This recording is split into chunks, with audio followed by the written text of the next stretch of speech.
Hallelujah. जो लोग अंधकार में चलते हैं, सुनेगा बहुत ध्यान से, यूहन्ना 3 उसका 19 और 20 इस प्रकार से बोलता है। Hallelujah hallelujah. बोलता हूँ, दंड की आज्ञा का कारण यह है कि ज्योति जगत में आई। दंड की आज्ञा का कारण यह है कि ज्योति जगत में आई, और बोलता है आई, और मनुष्य ने अंधकार को ज्योति से अधिक प्रिय जाना। ज्योति जगत में आई मतलब यीशु मसीह ज्योति बनकर आया और लोगों ने अंधकार को प्रिय जाना। क्यों जाना? सुनिएगा बहुत ध्यान से, वहां पर आंसर है, क्योंकि उनके काम बुरे थे। उनको इसलिए ज्योति पसंद नहीं आई कि उनके काम बुरे थे। आज क्यों लोग ज्योति में चलना नहीं चाहते? अगर हम यीशु को ग्रहण कर लेंगे तो हमें जुआ सट्टा खेलने नहीं मिलेगा, दारू पीने नहीं मिलेगी, हमें व्यभिचार करने नहीं मिलेगा। यीशु मसीह के पास आ जाएंगे तो हम जो करना चाहते वो हम नहीं कर सकते भैया। पिक्चर नहीं देख सकते, हम झूठ नहीं बोल सकते, हम गलत बात, हम जो मोबाइल एडिक्शन जो है, खासकर बच्चों, बूढ़े, जवानों, हर व्यक्ति के हाथ में एक, आपके हाथ में सिन है। बहुत सारे लोग कट रहे हैं, भग रहे हैं। 20-25 लोग जुड़े हुए थे, अब कम होते जा रहे हैं। Hallelujah hallelujah. सुनिएगा बहुत ध्यान से। ओ रामा शाखारा राबा। प्रभु एक ही बात बोलता है, सुनिएगा बहुत ध्यान से, वो अंधकार से अधिक प्रीति रखते हैं। दूसरी बात, उन्होंने ज्योति से बैर किया। तीसरी बात, कहीं ऐसा ना हो कि उनके काम प्रकट हो जाए, इसलिए वे यीशु मसीह को ग्रहण नहीं करते। आपको मालूम, जो संसार, जो अंधकार की शक्ति के प्रभाव में चल रहे, जो शैतान की शक्ति के प्रभाव में चल रहे हैं, उनको क्यों यीशु मसीह पसंद नहीं है? क्योंकि उनके काम कहीं प्रकट ना हो जाए। वे उन कामों से मन फिराना नहीं चाहते। अब प्रभु चाहता है कि आप उन कामों से मन फिराएं, आप और मैं उन कामों से मन फिराएं, और आज ही अपने जीवन में यीशु मसीह को उद्धारकर्ता के रूप में ग्रहण कर लें, और यीशु को अपने जीवन में, अपने परिवार में बुला लें कि आप उसके परिवार के सदस्य बन जाए। आमीन। आप मुझसे छुप सकते हैं। हाँ, सुनिएगा बहुत ध्यान से, यीशु मसीह को आपको ग्रहण करना, आपको ज्योति में रहना, अंधकार में नहीं। Hallelujah hallelujah. चलिए जल्दी से कुछ बातों को हम जानेंगे कि जब शैतान के राज्य में लोग जो चल रहे हैं, क्यों उनको शैतान के राज्य बहुत प्रिय लग रहा है। इसी कारण वे या तो जो वह ज्योति में चलेगा या फिर अंधकार में, बीच में कुछ नहीं चल सकता। व्यक्ति दो जगह नहीं चल सकता, एक जगह चलेगा, या तो ज्योति में चलेगा या अंधकार में चलेगा। आपके पास एक ही चॉइस है, या तो आप यीशु मसीह के साथ चलेंगे या आप शैतान के साथ चलेंगे। या तो आप यीशु को अपने जीवन में उद्धारकर्ता के रूप में ग्रहण करेंगे, और या फिर आप शैतान के साथ चलेंगे। सुनिएगा बहुत ध्यान से, सुनिएगा बहुत ध्यान से। इस संसार में आप या तो यीशु की आराधना कर सकते हैं या फिर आप शैतान की आराधना कर सकते हैं। और मैं आपको एक बात बताऊं, कुछ का मानना है कि सभी परमेश्वर की संतान है। बिल्कुल सही बोल रहे, सब लोग सही बोल रहे, एक अनपढ़ से लेके बुद्धिमान तक, है ना, जो सर्वज्ञानी हैं, ज्ञानी, सर्व प्रकार का ज्ञान रखने वाले लोग भी इस बात को बोलते हैं, हम सब परमेश्वर की संतान, हम गॉड की संतान है। मैं भी बोल रहा हूँ गॉड की संतान है हम लोग, परंतु किस गॉड की संतान है? Hallelujah hallelujah. चलिए सुनेगा बहुत ध्यान से, वो क्या बोल रहा है। कुछ का मानना है कि सभी परमेश्वर की संतान है, यह सत्य है। उसने हम सभी मनुष्यों को बनाया है, उसने हम सब मनुष्यों को बनाया है।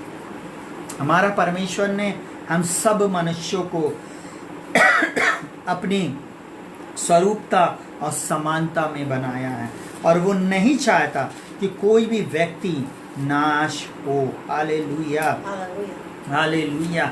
चलिए मैं जल्दी से आप लोगों के लिए एक वचन को पढ़ दे रहा हूँ। इब्रानियों 12 उसका 9 इस प्रकार से कहता है। हालेलुया। वो यहाँ पर क्या बोलता है, फिर जबकि हमारे शारीरिक पिता भी हमारी ताड़ना किया करते थे और हम में उनका आदर किया, तो आत्माओं के पिता के और अधीन ना रहें, जिससे हम जीवित रहें। अगर आप वास्तव में परमेश्वर की संतान हैं तो आप उसके अधीन रहेंगे। आप उसकी संतान बनकर रहेंगे।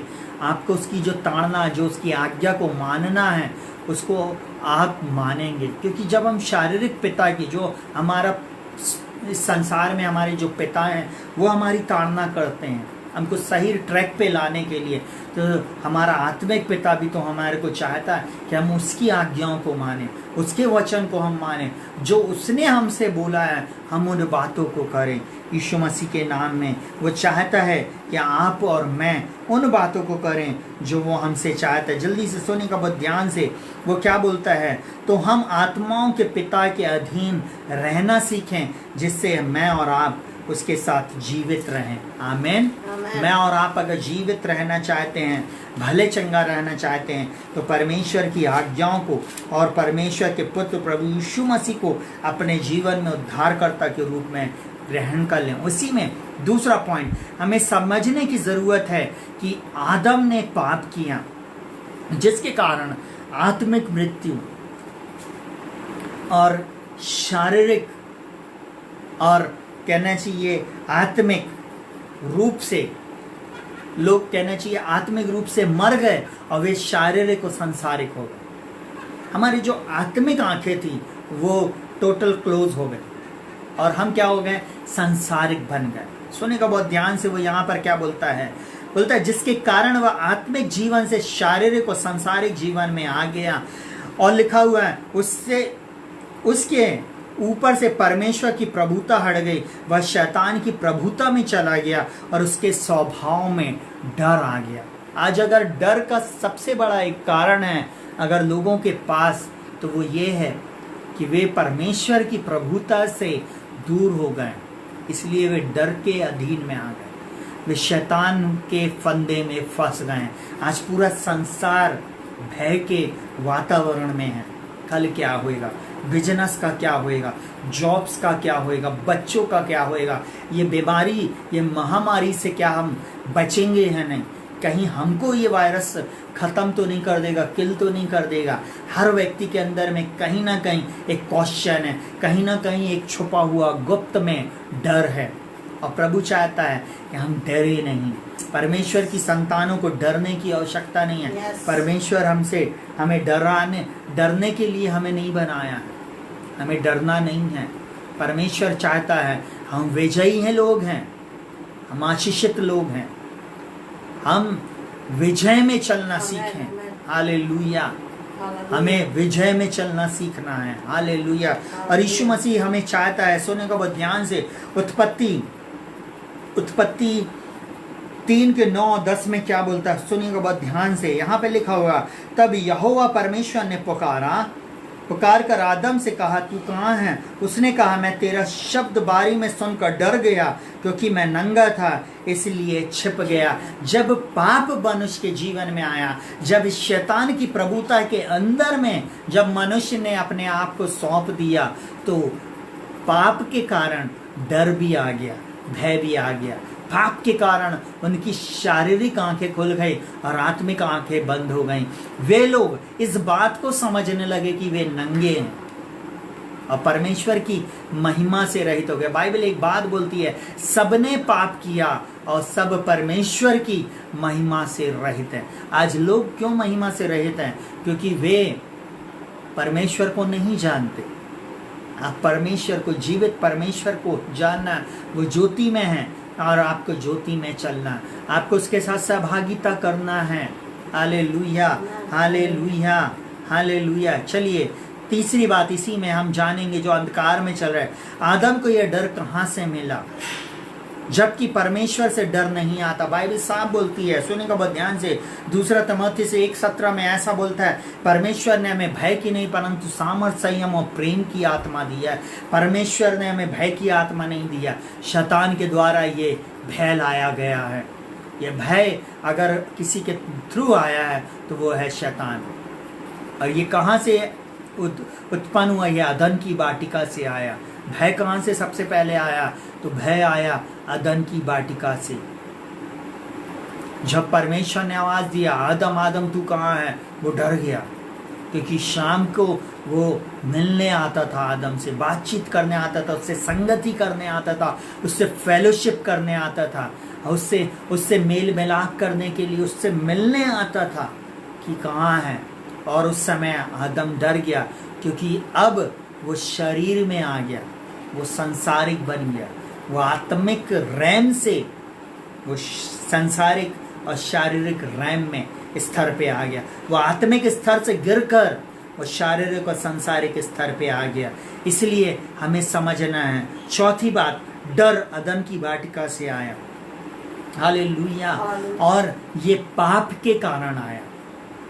पाप के कारण डर आता। जब हम अपने बच्चे को बोलते कि तुमने चोरी किया है, तुमने ऐसा किया है, अगर बच्चे अगर गलत काम किए तो सडनली उनके अंदर में डर आएगा। अगर आप और मैं अभी बड़े हो गए हैं, हम लोग भी अगर कोई गलत बात बोलते हैं, हमारे अंदर में डर रहता है। और डर इस बात को बताता है कि ये डर के कारण हम कहीं नाश ना हो। ये डर हमारे जीवन में जो आ रहा है, ये शैतान लेके आता है। जब पाप हमारे अंदर में आएगा तो डर आएगा। जब हम गलत बातें करते, गलत चीज कर लिया, हमने किसी की चीज हड़प लिया, हमने किसी के विरुद्ध में कोई गलत बातें बोला, हमने कोई ऐसी चीजें कर लिया जो परमेश्वर को पसंद नहीं है, तो हमें डर आता है। और वो डर हमारे जीवन में वो हमें अंदर ही अंदर, हमको कहना चाहिए, भयभीत करता है। वो हमारे अंदर में कंपन आने लगती है कि अब क्या होएगा। परंतु प्रभु हमें चाहता है जीवन के स्वभाव में ले जाना। हालेलुया। जल्दी से सुनिएगा बहुत ध्यान से। डर पाप के कारण आया। और सुनिए, और उनके जीवन में शैतान का स्वभाव भी आ गया। वे परमेश्वर के रैम से उतरकर, उस आत्मिक स्तर से उतरकर शैतान के उस स्वभाव में आ गए। जो शैतान आज आपको और मुझको चाह रहा है, सुनने का बहुत ध्यान से, शैतान नहीं चाहता कि आप परमेश्वर की संतान रहे। आज आपको मालूम, बहुत सारे लोग जो चर्च जाते हैं, उनसे बोलो क्या आप धर्मी हैं? बोले नहीं भैया, हम इतने बड़े धर्मी नहीं। तो मैं आज आपको जो सुन रहे हैं बहुत ध्यान से सुन लें। अगर आप भी ऐसा बोलते हैं तो आप निश्चय नरक में जाएंगे। परंतु अगर आप परमेश्वर की संतान हैं तो आप बोल्डली बोल सकते कि मैं परमेश्वर की संतान हूं, मैं मसीह में धर्मी हूं। मैं स्वयं धर्मी नहीं हूँ, मसीह के कारण हम धर्मी हैं। बहुत सारे लोग फिर हट गए। उसका मेन कारण है कि वे वचन को नहीं समझते। लोग जो आ रहे और जा रहे हैं, उसका मेन कारण क्या है? उनको वचन पसंद नहीं आ रहा है। कान की खुजली के अनुसार वचन ढूंढ रहे हैं लोग। वचन अगर आपको काट रहा है और छाट नहीं रहा है ना, इसका मतलब या तो आप गलत जगह पे बैठे हैं, या आपको वचन ही समझ में नहीं आ रहा है, या आप सिर्फ मंद बुद्धि हो गए हैं, आपकी आत्मा सुन पड़ गई है। सच्चा जीवित परमेश्वर का जीवित वचन आपके जीवन में हमेशा काटेगा और छाटेगा।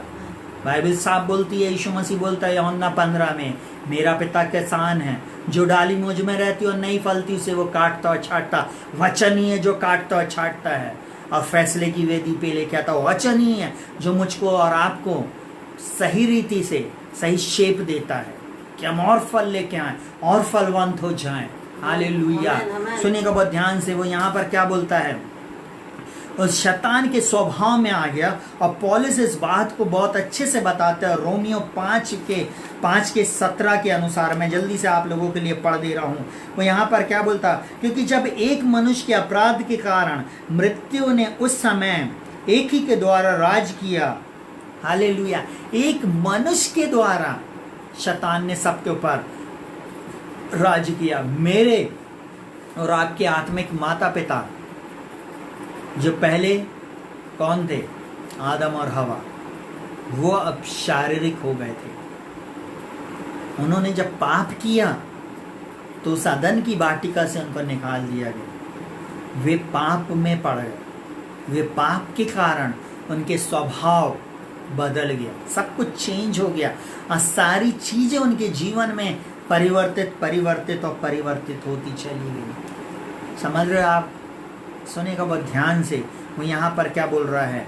बोलता क्योंकि एक मनुष्य के अपराध के कारण मृत्यु ने उस एक ही के द्वारा राज्य किया। मृत्यु जगत में आ गई। पाप जगत में आ गया, पाप ने राज्य किया। सुनिएगा बहुत ध्यान से। पांचवी बात, पाप और मृत्यु, है ना। जब आदम और हवा ने पाप किया तब से पाप और मृत्यु राज्य करने लगे, तब से लेकर सारी चीजें अब राज्य कर रही हैं शैतान की, है ना। और उसके जाल से छुटकारा अगर आपको और मुझको पाना है तो यीशु को ग्रहण करना है। जो भी आप मेरे दोस्त देख रहे हैं, मेरे पड़ोसी देख रहे हैं, मेरे पुराने लोग देख रहे हैं, और जो अन्य जाति के लोग हैं, चाहे आप किसी भी जाति, धर्म, भाषा, कुल, गोत्र के क्यों ना हो, यीशु मसीह आपसे चाहता है कि आप उसको अपने जीवन में बुलाएं। आप शैतान के रैन से निकलकर, उस स्तर से निकलकर आप पवित्र स्तर में आ जाएं। आप परमेश्वर के स्वभाव में आ जाएं। वो आपको अपने स्वभाव में लेके आना चाहता है। उसका पुत्र प्रभु यीशु मसीह इसलिए संसार में आया कि आपको वो बचा ले, आपको नाश होने नहीं देना चाहता। इसलिए परमेश्वर ने आपसे, मुझसे प्रेम किया। और वो यहाँ पर क्या बोलता है, सुनिएगा बहुत ध्यान से। हालेलुया। रोमियो 5 उसके 19 में एक बात बोलता है। हालेलुया।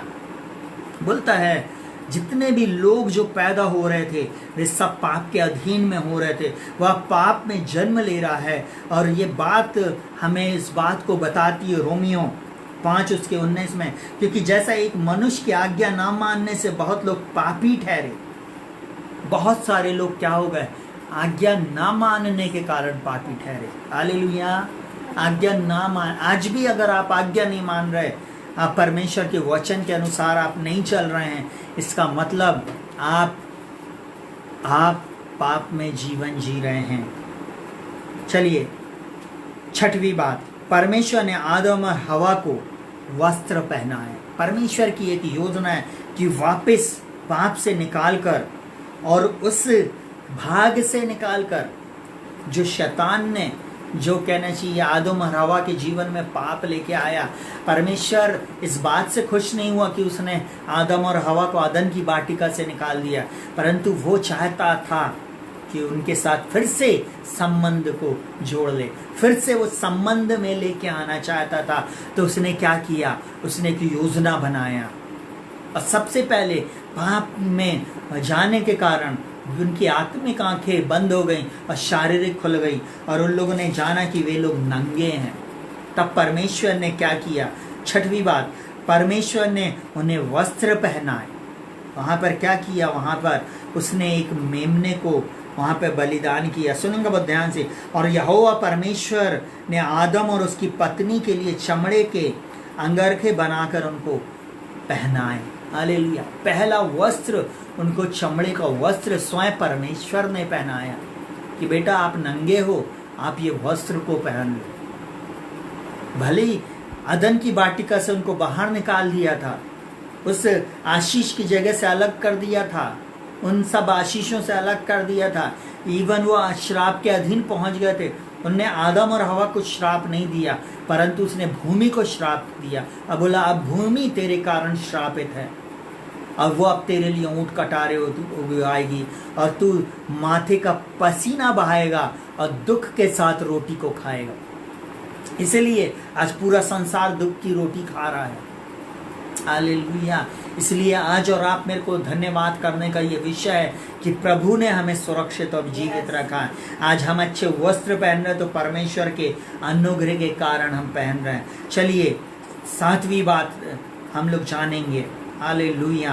परमेश्वर मनुष्य से संगति करना चाहता है और वो उसको नाश होने नहीं देना चाहता। इसलिए उसने एक योजना बनाया कि वो आपको वापस अपने साथ जोड़ ले। हालेलुया। उसने सबसे पहला काम क्या किया, उनको वस्त्र पहनाया। दूसरी चीज, वो नहीं चाहता था कि कोई भी व्यक्ति नाश हो। उसने एक योजना को फिर बनाया और उसने क्या किया, सुनिएगा बहुत ध्यान से। लय व्यवस्था 17 उसका 11 में लिखा, क्योंकि शरीर का प्राण लहू में रहता है और उसको मैंने तुम लोगों को वेदी पर चढ़ाने के लिए दिया कि तुम्हारे प्राणों के लिए प्रायश्चित किया जाए, क्योंकि प्राण के कारण लहू ही से प्रायश्चित होता है। लहू चढ़ाया जाता था।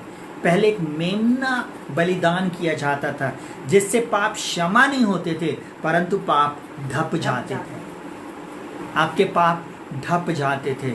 उसके बाद परमेश्वर ने फिर अपने आप को कहना चाहिए सॉफ्ट किया कि वो आपको अपने परिवार में जोड़ ले।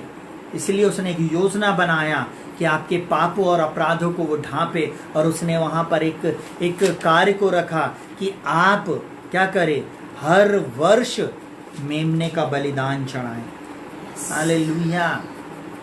8वीं बात जल्दी से, परमेश्वर कभी भी मनुष्य को अपने से अलग नहीं करना चाहता, वह हमेशा उनसे संगति रखना चाहता, हमेशा हमेशा आपसे संगति रखना चाहता है। मैं आपको एक बात बोलूं, जब आप वास्तव में परमेश्वर के प्रेम में पड़ जाएंगे ना, जैसे एक लड़का लड़की एक दूसरे के प्रेम में पड़ जाते, वो बिना फोन कॉल के नहीं रह सकते, वो बिना बात किए नहीं रह सकते, बिना संगति के नहीं रह सकते, वैसे आप बिना परमेश्वर की संगति के नहीं रह सकेंगे। Hallelujah. Oh thank you Jesus. Hallelujah. ओ धन्यवाद। हालेलुया। हालेलुया। ओ धन्यवाद। हालेलुया। रामा शखरला रबो। Thank you Jesus. Hallelujah. Hallelujah. परमेश्वर की एक योजना है आपके और मेरे लिए, आपके और मेरे लिए उसकी एक योजना है। अब यहाँ पर क्या बोलता सुनेगा, दूसरा शमूएल 14:14 अंडरलाइन कर लेना आपकी बाइबल में। वो बोलता हम को तो मरना ही है और हम भूमि पर गिरे हुए जल के समान ठहरेंगे जो फिर उठाया नहीं जाता, तो भी परमेश्वर प्राण नहीं लेता, तो भी परमेश्वर प्राण नहीं लेता। परमेश्वर दया करना चाहता है, हमें बचाना चाहता है, अपने पुत्र प्रभु यीशु मसीह में अपनी संतान बनाना चाहता है। इसलिए वचन यहाँ पे लिखा हुआ प्राण लेना नहीं चाहता। अब यहाँ पर क्या बोलता है, नहीं लेता वरन ऐसी युक्ति करता है कि निकाला हुआ उसके पास से निकाला हुआ ना रहे। जो अदन की वाटिका से निकाल दिए गए थे, उस महिमा से अलग हो गए थे, फिर भी वो वापस उनको अपनी महिमा में जोड़ना चाहता है। उसकी एक योजना है आपके और मेरे लिए, आपको वो वापस महिमा में ले जाना चाहता है। बाइबल साफ बोलती है लूसियों में, मसीह जो महिमा की आशा तुम में रहता है, मसीह जो महिमा की आशा है विश्वासियों आप में रहता। आप एक चुना हुआ वंश हैं, राजपथधारी याजक हैं, अंधकार से निकालकर ज्योति में लेके आए गए हैं, आप ज्योति की संतान बने। हालेलुया। परमेश्वर चाहता है आपको वापस अपने पास रखना। चलिए जल्दी से 8वीं बात, परमेश्वर ने मनुष्य को अपने पास लाने के लिए पहले से एक अद्भुत योजना बनाई और उसने उस योजना को प्रकट किया। वहां पर उसने शैतान को बोला, सुन, मैं इसके और तेरे बीच में बैर उत्पन्न करूंगा, इसके वंश में और तेरे वंश के बीच में मैं बैर उत्पन्न करूंगा। यह तेरे सिर को, इसका वंश तेरे सिर को कुचलेगा और तू उसकी एड़ी को डसेगा। सुनने को बहुत ध्यान से, परमेश्वर ने साफ इस बात को उत्पत्ति 3 उसके 15 में बोला था, इसका वंश तेरे सिर को कुचलेगा। हालेलुया। वो नहीं चाहता था आपको और मुझको नाश करना, वो नहीं चाहता था कि हम अनंत काल की आग में डाले जाएं। उसने एक योजना बनाई कि स्त्री के वंश से उद्धारकर्ता को भेजे। जल्दी से सुनिएगा बहुत ध्यान से। 9वीं बात, जब समय पूरा हुआ परमेश्वर ने अपने पुत्र को इस संसार में भेजा, जो स्त्री से जन्मा, जो व्यवस्था के अधीन आया, जो स्त्री से जन्मा। हालेलुया। ताकि हम सबका वो क्या करे, उद्धार करे। चलिए पढ़िएगा मेरे साथ, गलतियों की पुस्तक 4:4, गलातियों की पुस्तक 4:4 बोलता, परंतु जब समय पूरा हुआ तो परमेश्वर ने अपने पुत्र को भेजा जो स्त्री से जन्मा और व्यवस्था के अधीन उत्पन्न हुआ। हालेलुया। व्यवस्था के अधीन होकर वो उत्पन्न हुआ। और क्या बोलता, ताकि व्यवस्था के अधीनों को मेल लेकर छुड़ा ले और हमको ले पालक होने का पद में ले। आपको और मेरे को ले पालक पुत्र होने का पद मिले। वो नहीं चाहता कि मैं और आप नाश हो जाए। वो नहीं चाहता कि आप और मैं उससे दूर हो जाए। वो नहीं चाहता कि आप और मैं इस संसार में बिना यीशु के चले जाएं। प्रभु आप लोगों से प्रेम करता है। आज आपको सोचना है आप किस टीम में हैं, परमेश्वर की टीम में हैं या शैतान की। आप परमेश्वर के परिवार में हैं या शैतान के परिवार में। आप ज्योति की संतान हैं या आप अंधकार की संतान हैं। आप परमेश्वर के वचन के अनुसार चल रहे हैं या संसार की अभिलाषाओं के अनुसार चल रहे हैं। आप यीशु से प्रेम करते हैं या फिर आप शैतान से प्रेम करते हैं। आप किसकी संतान हैं? चॉइस आपकी है। जल्दी से